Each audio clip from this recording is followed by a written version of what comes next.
മഹാലക്ഷ്മി സീരിയലിൻ്റെ പുതിയൊരു എപ്പിസോഡിൻ്റെ promo review വിശേഷങ്ങളിലേക്ക് എല്ലാവർക്കും സ്വാഗതം.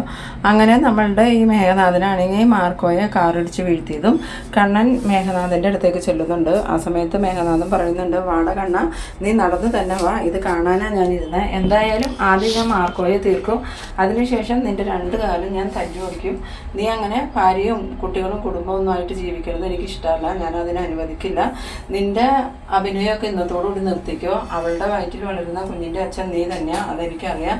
എന്തായാലും നിന്നെ ഞാൻ ഇതിനോടൊപ്പം തീർക്കും എന്ന് പറയുമ്പോൾ കണ്ണൻ പറയുന്നുണ്ട്, വേണ്ട മേഘ, മാർക്കോയെ ഒന്നും ചെയ്യണ്ടെന്ന് പറയുമ്പോൾ ഈ മേഘനാഥനാണെങ്കിൽ ഭയങ്കരമായിട്ട് അട്ടഹസിച്ച് ചിരിക്കുന്നുണ്ട്. ഈ സമയത്ത് കണ്ണൻ ഓടി ചെന്നിട്ട് മേഘൻ്റെ നെഞ്ചിൽ തന്നെ ഒരു ചവിട്ട് കൊടുത്തതും മേഘനാണെങ്കിൽ മലർന്നടിച്ച് വീഴുന്നുണ്ട്. പിന്നീട് കണ്ണന് എങ്ങനെ മാർക്കോയെ മേഘനയിൽ നിന്നും രക്ഷിക്കണം എന്നുള്ള ആലോചനയിൽ നോക്കുന്ന സമയത്താണ് അവിടെ കല്ലുകൾ കിടക്കണതാണ്. അതിൽ നിന്നും വലിയൊരു കല്ല് പൊക്കിയെടുത്ത് കണ്ണനാണെങ്കിൽ മേഘൻ്റെ തലയിലോട്ട് തന്നെ ഇടുന്നുണ്ട്. പിന്നീട് ഈ മാർക്കോയെ കാല് കയറ്റിക്കൊണ്ട് പോണ സമയത്ത് ലോപ്പസിനെയൊക്കെ വിളിച്ച് വിവരം പറയുന്നുണ്ട് ഹോസ്പിറ്റലിലേക്ക് എത്രയും പെട്ടെന്ന് എത്താൻ.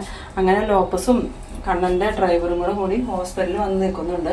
ആ സമയത്ത് സതീഷ് ചോദിക്കുന്നുണ്ട്, നമ്മളോട് എന്തിനാ ഇങ്ങോട്ട് വരാൻ പറഞ്ഞതെന്ന് ചോദിക്കുമ്പോൾ അതൊന്നും അറിയില്ല, കണ്ണൻ സാറ് വിളിച്ചിട്ട് എത്രയും പെട്ടെന്ന് ഇവിടെ വരാനേ പറഞ്ഞോളൂ. അങ്ങനെ ഇവർ നോക്കി നിൽക്കുന്ന സമയത്ത് കണ്ണൻ മാർക്കോയെ അങ്ങോട്ട് അവിടെ വരുന്നുണ്ട്. വേഗം തന്നെ കണ്ണൻ പറയുന്നുണ്ട്, എത്രയും പെട്ടെന്ന് മാർക്കോയെ വണ്ടിയിൽ നിന്ന് ഇറക്കി ഡോക്ടറെ കാണിക്കുന്നു പറയുന്നു. അങ്ങനെ മാർക്കോയാണെങ്കിൽ ആ സമയം കൊണ്ട് ബോധമൊക്കെ പോയി അവശതയായി കിടക്കുന്നുണ്ട്. വരുന്ന വഴിയിൽ മാർക്കോയുടെ ഒരുപാട് ബ്ലഡ് പോയിരുന്നു. പിന്നീട് ഡോക്ടർ പരിശോധിച്ച് കഴിഞ്ഞിട്ട് പറയുന്നുണ്ട്, ജീവന് ഗ്യാരണ്ടി ഒന്നുമില്ല, എന്തായാലും ഇപ്പോൾ നമുക്കൊന്നും പറയാൻ പറ്റില്ല, ഒരുപാട് ബ്ലഡ് ശരീരത്തിൽ നിന്ന് പോയിട്ടുണ്ട്. ഇവിടെ വന്നപ്പോൾ തന്നെ പകുതി ജീവനേ ഉണ്ടായിരുന്നുള്ളൂ, ഇനി ജീവൻ തിരിച്ചു പിടിക്കണമെങ്കിൽ ഒരുപാട് ബ്ലഡ് വേണമെന്ന് പറയുന്നു. ആ സമയത്ത് ഡോക്ടർ പറയുന്ന അതേ ബ്ലഡ് ഗ്രൂപ്പ് തന്നെയാണ് കണ്ണൻ്റെ. അപ്പോൾ കണ്ണൻ പറയുന്നുണ്ട്, എൻ്റെ ബ്ലഡ് അതാ ഡോക്ടറെ, അതെടുക്കാമെന്ന് പറയുമ്പം അതൊന്നും പോരാ, ഒരുപാട് വേണം, നിങ്ങളുടെ എന്തായാലും എടുക്കാമെന്ന് പറഞ്ഞ് കണ്ണനെ വേഗം തന്നെ ബ്ലഡ് എടുക്കാനായിട്ട് കൊണ്ടുപോകുന്നുണ്ട്. ആ സമയത്ത് കണ്ണൻ ലോപ്പസിനോടും സതീഷിനോടൊക്കെ പറയുന്നുണ്ട്, എത്രയും പെട്ടെന്ന് നിങ്ങളുടെ പരിചയത്തിലുള്ള എല്ലാവരെയും വിളിച്ച് ഈ ഗ്രൂപ്പിലുള്ള ബ്ലഡ് ഉണ്ടെങ്കിൽ വരാൻ പറയണമെന്ന്. അങ്ങനെ എല്ലാവരും പലരെയും വിളിച്ച് ബ്ലഡിനുള്ള അറേഞ്ച് ചെയ്യുന്നുണ്ട്. പിന്നീട് നമ്മളുടെ സാഗറാണെങ്കിൽ ഇവരെക്കുറിച്ച് ഒരു അറിവുമില്ലാണ്ട് ലോപ്പസിനെ വിളിച്ച് വിവരം പറയുമ്പോൾ ലോപ്പസ് പറയുന്നുണ്ട്, സാഗർ പേടിക്കണ്ട, കണ്ണൻ സാറും ഞങ്ങളെല്ലാം ഇവിടെ ഹോസ്പിറ്റലുണ്ട്, മാർക്കോനെ ആ മേഘൻ വണ്ടി ഇടിച്ച് വീഴ്ത്തി, അതുകൊണ്ട് തന്നെ മാർക്കോയ്ക്ക് നല്ല പരിക്കുണ്ടെന്ന്. ആ സമയത്ത് സാഗർ ചോദിക്കുന്നുണ്ട്, അതെങ്ങനെയാണ് സംഭവിച്ചതെന്ന് ചോദിക്കുമ്പം അതിനെക്കുറിച്ചൊക്കെ നമുക്ക് പിന്നീട് സംസാരിക്കാം. എന്തായാലും നീ എത്രയും പെട്ടെന്ന് കുറച്ച് ബ്ലഡ് എടുക്കാനുള്ള ആളെ സംഘടിപ്പിച്ചുകൊണ്ട് തോമസ് ഡോക്ടറോടും വിവരം പറഞ്ഞിരുന്നു. അങ്ങനെ സാഗർ നമ്മളുടെ തോമസ് ഡോക്ടറോട് വിവരം പറയാനായിട്ട് ചെല്ലുന്നുണ്ട്. തോമസ് ഡോക്ടർ സാഗറിനെ കണ്ടതും, എന്തായി സാഗറെ, കണ്ണനെ കുറിച്ച് എന്തെങ്കിലും വിവരം കിട്ടിയോ എന്ന് ചോദിക്കുമ്പോൾ കിട്ടി, കണ്ണൻ സാറിന് കുഴപ്പമൊന്നുമില്ല, പക്ഷേ വേറൊരു പ്രശ്നമുണ്ട്, മാർക്കോയെ ആ മേഘൻ കാറ് വെച്ച് ഇടിച്ച് വീഴ്ത്തി, മാർക്കോയ്ക്ക് ഇത്തിരി ഗുരുതരാവസ്ഥയാണ്, അതുകൊണ്ട് ഹോസ്പിറ്റലിൽ എത്തിയെന്ന് പറയുന്നത് കേട്ടെന്ന് തോമസ് ഡോക്ടറിന് ആകെ വിഷമാവുന്നുണ്ട്.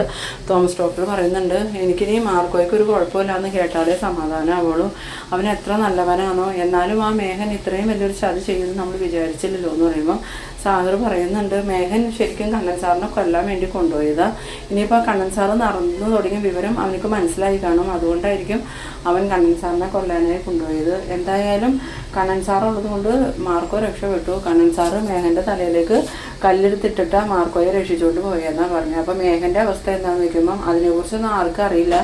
എന്തായാലും മേഘനെ അവിടെ ഉപേക്ഷിച്ചിട്ട് തന്നെ അവർ പോകുന്നത്. അപ്പോൾ ആരും കണ്ടു കാണൂലേ എന്ന് ചോദിക്കുമ്പം സാഗർ പറയുന്നുണ്ട്, ഏതോ വിജനമായ പ്രദേശത്തായി കണ്ണൻ സാറിനെ കൊണ്ട് മേഘം പോയത്, അതുകൊണ്ട് തന്നെ അവിടെ പെട്ടെന്നൊന്നും ആളുകളെത്താൻ സാധ്യതയില്ല എന്നാണ് ലോപ്പസ് പറഞ്ഞത്. ഇനിയിപ്പോൾ മേഘൻ എന്തെങ്കിലും സംഭവിച്ചാൽ തന്നെ ആ കുറ്റം ലോപ്പസൊക്കെ ഏറ്റുകൊള്ളുമെന്ന്. പിന്നീട് കാണിക്കുന്നത് നമ്മളുടെ മഹാലക്ഷ്മി മഞ്ജുവും ലേഹയാണെങ്കിൽ ഒരു സമാധാനം ഇല്ലാതെ ഇങ്ങനെ നിൽക്കുകയാണ്. ആ സമയത്ത് മഹാലക്ഷ്മി പറയുന്നുണ്ട്, എന്നാലും കണ്ണേട്ടന് എന്തെങ്കിലും ആപത്ത് സംഭവിച്ചോ എന്ന് എനിക്കൊരു സംശയമുണ്ട് മഞ്ജു, നീ ഒന്ന് സാഗറിനെ ഒന്നും കൂടി വിളിച്ച് നോക്കിയത്. അങ്ങനെ മഞ്ജു സാഗറിനെ വിളിച്ചതും സാഗർ ഫോൺ എടുക്കുന്നുണ്ട്. ആ സമയത്ത് മഞ്ജു, സാഗറേട്ട കണ്ണേട്ടനെ കുറിച്ച് എന്തെങ്കിലും വിവരം കിട്ടിയോന്ന് ചോദിക്കുമ്പോൾ വിവരം കിട്ടി മഞ്ജു, കണ്ണൻ സാറിന് കുഴപ്പമൊന്നുമില്ല, പക്ഷേ മാർക്കോയ്ക്ക് ചെറിയൊരു അപകടം സംഭവിച്ചു, മാർക്കോയുടെ നില ഇച്ചിരി ഗുരുതരമാണ്, നിങ്ങളെല്ലാവരും ഒന്ന് പ്രാർത്ഥിക്കുക മാർക്കോയുടെ ജീവൻ നിലനിർത്താൻ. ആ സമയത്ത് മഞ്ജു ചോദിക്കുന്നുണ്ട്, മാർക്കോയ്ക്ക് എന്ത് പറ്റിയതാന്ന് ചോദിക്കുമ്പം ആ മേഘൻ ചതിച്ചു, മാർക്കോയെ ഞാൻ കണ്ണൻ സാറിൻ്റെ പുറകെ പറഞ്ഞു വിട്ടായിരുന്നല്ലോ, ആ മേഘനാണെങ്കിൽ മാർക്കോയുടെ ബൈക്കിലേക്ക് കാറിടിച്ച് കയറ്റി, മാർക്കോ ഇപ്പോൾ ഗുരുതരാവസ്ഥയിലാണ്. അത് കേട്ടതും മഞ്ജു ഈശ്വരന്മാരെന്നും പറഞ്ഞുകൊണ്ട് ഇന്നലെ വിളിച്ചുകൊണ്ട് ഫോൺ വയ്ക്കുന്നുണ്ട്. എന്നിട്ട് മഹാലക്ഷ്മിയോട് വിവരം പറഞ്ഞതും മഹാലക്ഷ്മി ആണെങ്കിൽ വേഗം തന്നെ പൂജാമുറിയിലേക്ക് ഓടുന്നുണ്ട്. ഭഗവാനെ, മാർക്കോയ്ക്ക് ഒരാപത്തും വരത്തല്ലേ, ഒരാപത്തും കൂടാതെ മാർക്കോയെ തിരിച്ച് തന്നേക്കണേ എന്നൊക്കെ പറഞ്ഞിങ്ങനെ പ്രാർത്ഥിച്ചുകൊണ്ട് നിൽക്കുന്നുണ്ട്. പിന്നീട് കാണിക്കുന്നത് മാർക്കോയാണ്. മാർക്കോനെ ഓപ്പറേഷനൊക്കെ കഴിഞ്ഞ് റൂമിലേക്ക് മാറ്റിയെങ്കിലും മാർക്കോയുടെ അവസ്ഥയിൽ വലിയ മാറ്റമൊന്നുമില്ല. അപ്പോൾ കണ്ണൻ ഡോക്ടറെ കണ്ടിട്ട് വിവരം ചോദിക്കുമ്പം ഡോക്ടർ പറയുന്നുണ്ട്, ഇനി ഞങ്ങൾക്കൊന്നും ചെയ്യാനില്ല, ഞങ്ങൾക്ക് ചെയ്യാവുന്നതിൻ്റെ മാക്സിമം എല്ലാം ഞങ്ങൾ ചെയ്തിട്ടുണ്ട്, ഇനി ദൈവത്തിൻ്റെ കയ്യിലെല്ലാം, എന്തായാലും നിങ്ങൾ നല്ലോണം പ്രാർത്ഥിച്ചോളാം. ആ സമയത്ത് കണ്ണൻ സതീഷിനോട് പറയുന്നുണ്ട്, എന്തായാലും സതീഷ് ചേട്ടാ എനിക്കൊന്ന് അമ്പലം വരെ പോകണം, അമ്പലത്തിൽ പോയി മാർക്കോയ്ക്ക് വേണ്ടി ഒരു ശയന പ്രദക്ഷിണം ചെയ്യണം, എങ്ങനെയും മാർക്കോയുടെ ജീവൻ തിരിച്ചു പിടിച്ചേ പറ്റൂ, അവനെ മരണത്തിന് വിട്ടുകൊടുക്കാൻ പറ്റില്ല. ആ സമയത്ത് സതീശൻ പറയുന്നുണ്ട്, ശരി സാറേ ഞാനും വരാം, നമുക്ക് രണ്ടുപേർക്കും കൂടി പോകാം, ഇനിയിപ്പോൾ ഇതുപോലെ എന്തെങ്കിലും ആപത്ത് സംഭവിച്ചാൽ സാർ ഒറ്റയ്ക്ക് പോകണ്ടെന്ന്. ആ സമയത്ത് കണ്ണൻ പറയുന്നുണ്ട്, ശരിയാ സതീഷിനും കൂടെ എൻ്റെ കൂടെ വാന്നും പറഞ്ഞുകൊണ്ട് സതീഷും കണ്ണനും കൂടി അമ്പലത്തിലോട്ട് പോകുന്നുണ്ട്. ഈ സമയത്താണെങ്കിൽ നമ്മളുടെ പ്രതാപൻ്റെ അമ്മയും ഈ മാർക്കോയ്ക്ക് ആക്സിഡൻറ്റ് സംഭവിച്ച കാര്യം അറിയുന്നുണ്ട്. അത് കേട്ടതും പ്രതാപൻ്റെ അമ്മയ്ക്കും ഭയങ്കര സന്തോഷമാവുന്നുണ്ട്. ഈ സമയം നമ്മളുടെ മോഹിനിയാണെങ്കിൽ ഇവർ സംസാരിക്കുന്നത് കേൾക്കുന്നുണ്ട്. വേഗം തന്നെ മോഹിനി ഫോണെടുത്തിട്ട് മഹാലക്ഷ്മിക്ക് വിളിക്കുന്നുണ്ട്. മഹാലക്ഷ്മി ആണെങ്കിൽ ഫോണെടുത്തിട്ട് ഭയങ്കര കരച്ചിലാണ്. എന്ത് പറ്റി മോളെ എന്ന് ചോദിക്കുമ്പം അമ്മ എത്രയും പെട്ടെന്ന് അമ്പലത്തിൽ പോയി ഒന്ന് മാർക്കോയ്ക്ക് വേണ്ടി പ്രാർത്ഥിക്കണം, മാർക്കോയ്ക്ക് ഒരു ആക്സിഡൻറ്റ് പറ്റി ഗുരുതരാവസ്ഥയിൽ ഹോസ്പിറ്റലിലാണ്. ആ സമയം മോഹിനി പറയുന്നുണ്ട്, ഞാൻ അറിഞ്ഞിരുന്നു മോളെ, ഇവിടെ കരുണയുടെ അച്ഛനും മുത്തശ്ശിയും അതും പറഞ്ഞു ഭയങ്കര സന്തോഷത്തിലാണ്, എന്ത് പറ്റിയതാന്ന് ചോദിക്കുമ്പോൾ ആ മേഘം ചതിച്ചത് അമ്മേ, ആ മേഘം കണ്ണേട്ടനെ കൊല്ലാൻ വേണ്ടിയിട്ട് കണ്ണേട്ടനെ കൊണ്ട് എവിടേക്കോ പോയതായിരുന്നു. ആ സമയത്ത് മാർക്കോ ചെന്നിട്ട് അതിനെ നിയന്ത്രിച്ചപ്പോൾ ഈ മേഘനാഥനാണെങ്കിൽ മാർക്കോയുടെ ബൈക്കിലേക്ക് കാർ ഓടിച്ച് കയറ്റിയെന്നാണ് പറഞ്ഞത്. മാർക്കോയുടെ അവസ്ഥയൊക്കെ ഭയങ്കര ഗുരുതര. കണ്ണൻ എന്തെങ്കിലും പറ്റിയോ മോളെ എന്ന് ചോദിക്കുമ്പം ഇല്ല, കണ്ണേട്ടനെ അബദ്ധമൊന്നുമില്ല, കണ്ണേട്ടനെ മാർക്കോയെ അവിടെ നിന്ന് രക്ഷപ്പെടുത്തി ഹോസ്പിറ്റലിൽ എത്തിച്ചേരുന്നു. ആ സമയത്ത് മോഹിനി ചോദിക്കുന്നുണ്ട്, അപ്പം മേഘനോ എന്ന് ചോദിക്കുമ്പോൾ മേഘൻ്റെ അവസ്ഥയൊന്നും ഞങ്ങൾക്ക് അറിയില്ല അമ്മ, എന്തായാലും അമ്മ വേഗം അമ്പലത്തിൽ പോയി കുറച്ച് വഴിപാടൊക്കെ നടത്തി ഒന്ന് പ്രാർത്ഥിക്കുന്നു. ഈ സമയത്ത് മോഹിനി ശരി മോളെ ഞാൻ ഇപ്പോൾ തന്നെ അമ്പലത്തിലേക്ക് പോകാമെന്ന് പറഞ്ഞ് ഫോൺ വയ്ക്കുന്നുണ്ട്. അങ്ങനെ മോഹിനി റെഡിയായി ഇറങ്ങി വരുന്ന സമയത്ത് നമ്മളുടെ പ്രതാപൻ്റെ അമ്മയും കൂടി റെഡിയായി വരുന്നുണ്ട്.